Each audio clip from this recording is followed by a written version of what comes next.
இறப்பதற்கு முன் நடிகர் பாக்யராஜ் எழுதி வைத்த உயில் பார்த்தவுடன் அதிர்ச்சியடைந்த மனைவி. சற்று முன் எதிர்பாராத அதிர்ச்சி திருப்பம். அதாவது இயக்குனர் மற்றும் நடிகருமான பாக்யராஜ் அவர்கள் இன்றைய தினம் காலமானார். இவரது இறப்பு என்பது உண்மையிலேயே இன்றைய தினம் ஒட்டுமொத்த தமிழகத்திற்கும் பேரதிர்ச்சி என்றுதான் சொல்ல வேண்டும். என்னதான் இவருக்கு 73 வயது என்று சொன்னாலும் கூட எந்தவித உடல்நலப் பிரச்சனைகளும் இல்லாமல் நன்றாக நடை உடையாகத்தான் நேற்று வரை இருந்தவர்தான் பாக்யராஜ். அதுவும் சமீபத்தில்தான் நடிகை குஷ்புவின் மகள் திருமணத்திற்கு பாக்யராஜ் சென்று வந்திருந்தார். அந்த ஃபங்க்ஷனில் கூட பாக்யராஜ் எப்போதும் போல இயல்பாகத்தான் இருந்தார். உடல்நலப் பிரச்சனையால் அவதிப்படுவது போல எதுவுமே தெரியவில்லை. அப்படி இருந்த பாக்யராஜ் அவர்கள் திடீரென மரணமடைந்திருப்பது பலராலும் நம்ப முடியாத, ஏற்றுக்கொள்ள முடியாத விஷயமாக மாறியிருக்கிறது.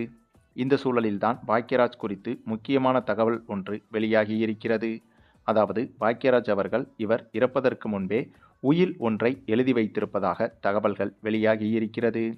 வழக்கமாக சொத்து பத்து அதிகமாக இருக்கும் ஒரு நபர் வயதான உடனேயே அவர் எப்போது வேண்டுமானாலும் இறப்பு தருவாயை நெருங்கலாம் என்பது தெரிந்துவிடும். அந்த சமயத்தில் தன்னுடைய இறப்புக்கு பிறகு இந்த சொத்து குறித்து தன்னுடைய வாரிசுகளுக்கு இடையே சண்டை எதுவும் வந்துவிடக்கூடாது என்பதற்காக வயதானவர்கள் பெரும்பாலும் உயில் என்று ஒன்றை எழுதுவார்கள். அவர்கள் குடும்ப வக்கீலை அழைத்து அந்த உயிலை ரகசியமாக எழுதி வைத்திருப்பார்கள். பிறகு ஏதேனும் ஒரு நாளில் அந்த நபர் உயிரை விடும்போது சம்பந்தப்பட்ட வக்கீல் அப்போதுதான் இந்த உயில் குறித்து குடும்பத்தினருக்கு தெரியப்படுத்துவார். அப்படித்தான் பாக்யராஜ் இறந்ததற்கு பிறகு பாக்யராஜ் எழுதி வைத்ததாக சொல்லப்படும் உயில் என்ற ஒரு செய்தி வெளியாகியிருக்கிறது.